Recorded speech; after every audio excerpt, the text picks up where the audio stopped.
LP, this is your, you can see here, this is your book serving agreement. Okay, that's your agreement here. You're gonna have to read this contract. Yes. Okay, that's between you and Ancestry Lands. Okay. Yes. And this is for you, your bookkeeping services. Yes. Okay, so you got to read this out. Don't read out our address. We don't need people to know where we live, but it's all good. You read everything else but that. So don't read this right here. Don't read the mailing address. Just read this top part. This bookkeeping services agreement is made and entered into on March 30th, 2023 by and between Penelope L. Davis and Ancestry Lands. Right. Okay. Whereas the client account parties agree to the following terms and conditions for the accountant's services as an independent contractor in exchange for fees. 1. Services. The account agrees to provide all the following services. Check all that. Okay, so this is what's checked. You're going to be doing what? Accounts receivable.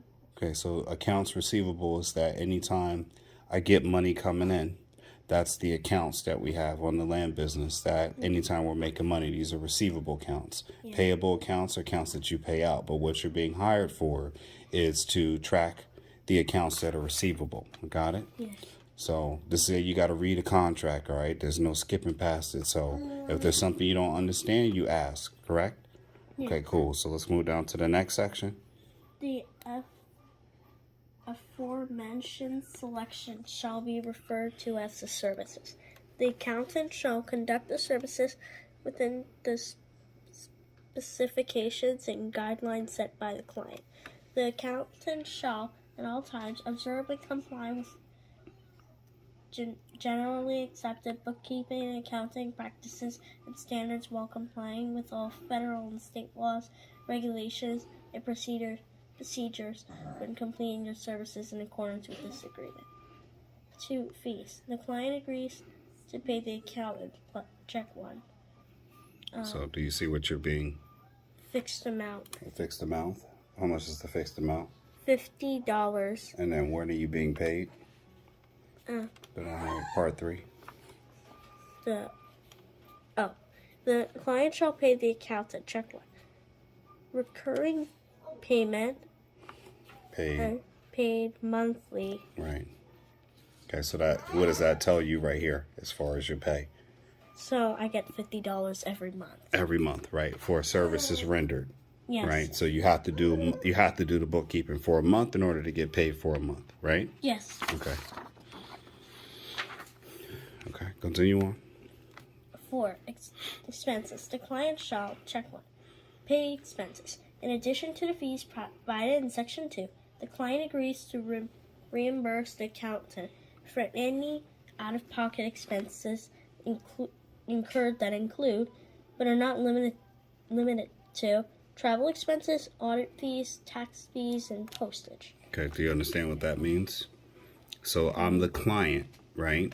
You are the accountant, right? So that means that and you could have it where I don't pay any of your fees. So if you had to travel or do anything that will involve some money coming out of your pocket, that's where I would not pay for it. But the client, meaning the person that's employing you, is going to cover all your fees. So if you have extra fees that come about because you have to travel or do something else, including audit fees, tax fees, or postage, this would be the client is responsible for that. So there's nothing that's out of pocket to you. Yes. Got it? Yes. So go ahead. Okay, 5. The client shall, check 1, not pay a retainer. Okay. So what's a retainer? So a retainer is like, I'm going to pay you a amount up front to keep your services for whenever I need you. Yes. Got it. So I don't have to pay a retainer. So see, it says that this is an advance amount that shall act as an advance payment for the services provided by the accountant. So it's basically like, I'm going to pay you ahead of time to do work. Mm-hmm. Okay. Even though you may not be doing the work right now. Yes. Got it? Okay. Yes. Keep going. Okay. 6. Term. The term of this agreement shall be, check 1, ongoing period. The arrangement of the services provided by the accountant shall be ongoing beginning on March 30th, 2023. Okay, good. 7. Termination. This agreement shall be, check 1, terminated by client only. Right. By providing the accountant 30 days written notice. Right. So this is, if I have to fire you behind because you're not doing your work correctly, I'll give you 30 days notice that'll be the last time you're getting paid. And believe me, even though you're my daughter, if you don't do work, you'll be fired like everyone else. Got it? Yes. Okay, good. And then we'll hire somebody else to replace you. Yes. Okay. Unless the accountant has not performed the services in accordance with this agreement, the client shall pay the accountant in full for any remaining balance owed by following the termination of services. 8. Client's obligations. The client shall be solely responsible for providing the accountant all financial information related to their personal and/or business affairs, including, but not limited to, all materials, data, and documents necessary to perform the services under this agreement. Right. The client acknowledges and agrees that the accuracy of financial information supplied to the accountant is the sole responsibility of the client, and the accountant shall be held harmless from any liability resulting from the accuracy of the financial information provided. Good. You get what that means there a little bit? The only word I don't know is liability. Right. So that means that right now, this is saying that this book here, I'm providing you the means by all the material for you to document the payments coming in. And this here says that I'm going to give you all the accuracy of the financial information. So when we have a person that makes a payment, the amount and the name of the person that's put in there, I'm providing you that information. Yeah. And if anything is wrong, it's on me, not on you. Got it? So that means that the liability means that you will be responsible. So if you enter in a number wrong and I say that that's okay, like if a person pays $500 and you put in $5,000 and we get audited by the government, it's not on you, it's on me. Got it? But if they say that the accountant is responsible, that means when you make an error, you're the one that pays the price. Got it? Yes. So this is the way I do this because I'm your father, is that I'm putting it back on me. So when you write something in there, you show it to me and then I do my math to make sure it's right. Yes. Okay, but that's what liability means, that you're responsible. Okay. Yeah. It's who's at fault. If you have liability, it's synonymous with accountability. You know that thing that I always talk about that people in the house don't like to have? It's accountability. Yeah. Like when it's their fault, they say, no, it's not my fault. So that means you're part liable. Got it? So this right here, this word liable, see, it says right here, the accountant is the sole responsibility of the client, and the accountant shall be held harmless from any liability resulting from the accuracy, that means the information is correct, of the financial information provided. So anything put in here that's not wrong, it's because I didn't check your work. Got it? Yes. Okay. Let's go. 9. Employment status. The parties agree that the accountant shall provide the services to the client as an independent contractor and shall not be acting or determined to be an employee, agent, or broker. As an independent contractor, the accountant shall be required to follow all requirements in accordance with the Internal Revenue Code, which includes and is not limited to payment of all taxes levied for fees collected by the client for payment of their employees, agents, brokers, and subcontractors. The accountant understands the client shall in no way withhold any amounts for payment of any taxes from the accountant's accumulated fees for services. All right. So basically, that insurance saying that, when you do bad and I get money taken away, I have to pay you. All right. Yeah. This is the only time you cannot be paid or anything like that is when you don't do the related job, but that's not your employment that's not you being as a child. Got it? Yeah. Hey, we're doing business over here. All right. Keep it down in the back. All right. Okay. So that's what's saying the exemption status is that I have to pay you, and that when it says you're an independent contractor, that means that you're not technically a hired W-2 employee. You're being hired for services independent of the company. You're being outsourced pretty much. Okay. We got a lot of people that are independent contractors in the business. Yes. That means I don't have to pay payroll taxes or any of that extra stuff on you. Okay. Yes. We'll get into that a little bit later, but okay. 10. Confidentiality. Confidentiality. Confidentiality. Okay, come on, let's the go, girl. accountant shall, in the course of performing the services hereunder, may gain access to certain confidential or proprietary information. Proprietary information of the client. Mm-hmm. Such confidential information shall include all information concerning the business, affairs, products, data, documents, discussion, or other information developed by the accountant hereunder, and any other proprietary and trade secret information of the client, whether in oral, graphic, electronic, or machine-readable form.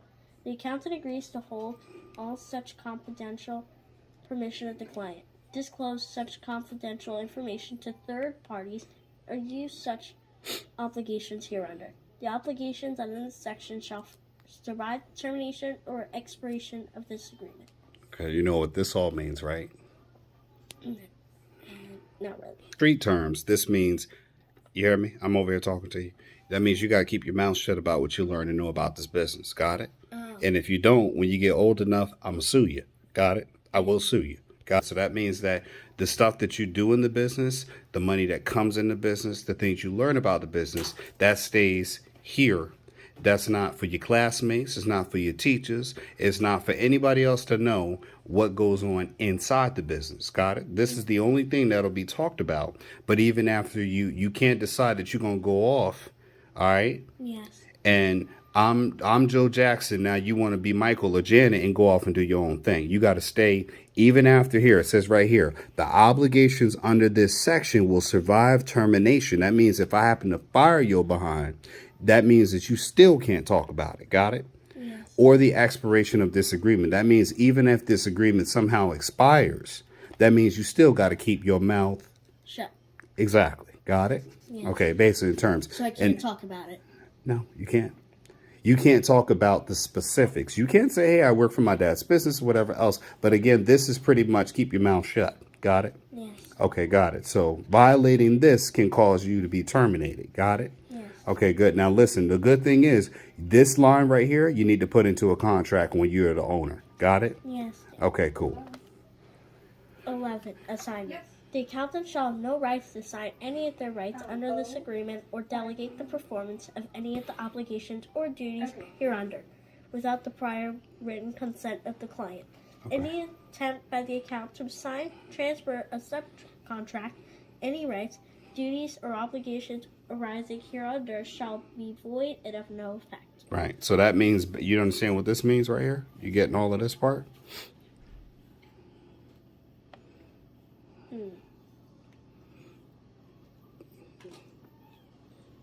In short, means that you can't have your brother in here doing the books for you. Mom write the books for you, and then you say, I'm going to get paid. That's what it means by subcontracting. You're an independent contractor, then you put a person to substitute contract for you to do this work for you. Now, that's a good business model, but that means what I'm paying you, let's say this, you get your brother to do this for $15. You don't have to do any more, and then you get $35. Get it? Yes. Okay, that's what some people are doing out there with Nigerians over there in England, but we don't do that up in here, all right? You got to do all your work. Got it? Yes. Okay, good. 12.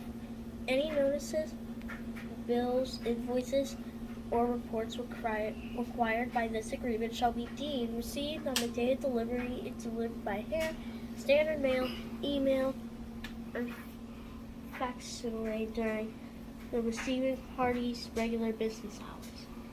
13. Governing law.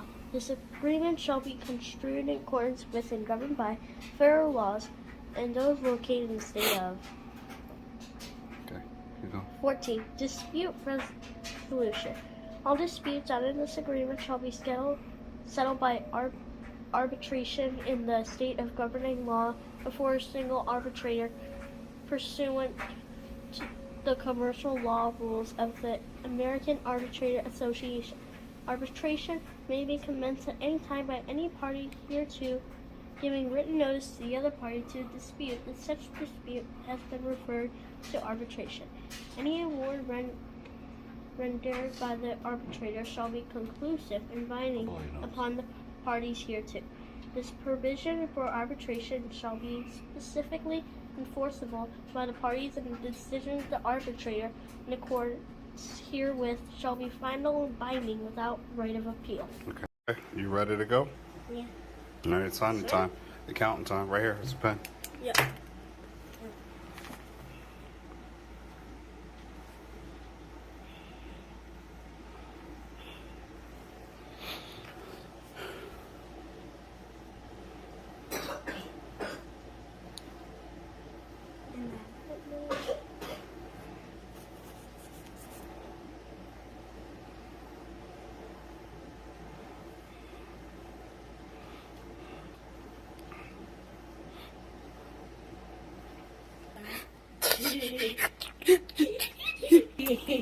All right, Daddy's got a sign.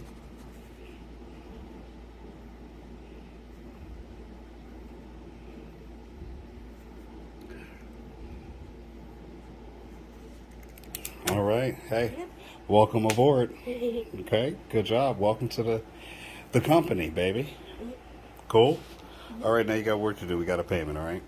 All right. So I'm picking your button, man. You have to be the due account. No, I don't. I'm not.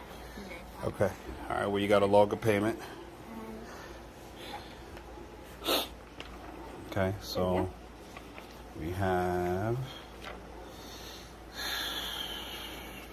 Where's it at? No names. No names. Client privilege, right? That's talking about the business. And we have. Okay. And that's how we do it. We doing the accounts receivables. Go right in there. And write the client's name. Account is land. This is the land stuff. Okay, good. And then it's 542 was the payment. And we have to do the addition. And a good accountant always does. Come on, so go ahead. Yeah. The accountant right.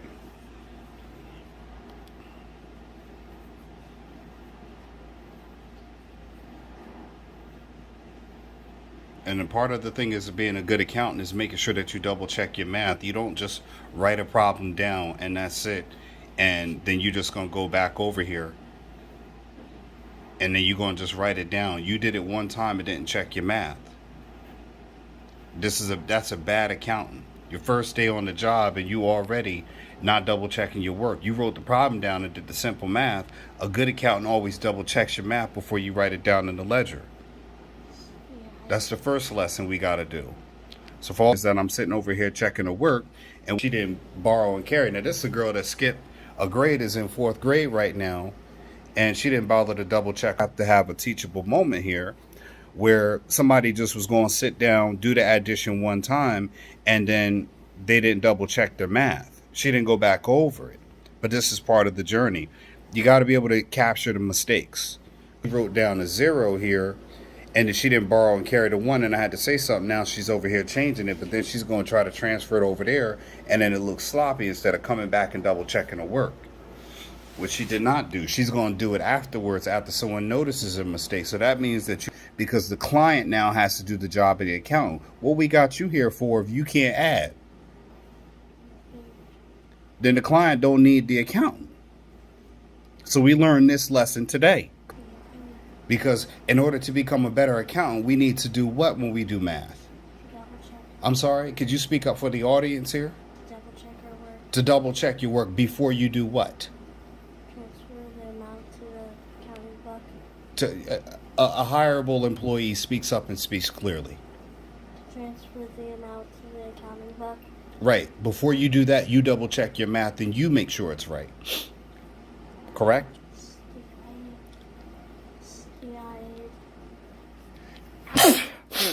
Let me see the books. But then what happens here is that because I'm the client and I'm responsible, I got to go here and make sure the numbers are right. to approve the work, as any good boss would do.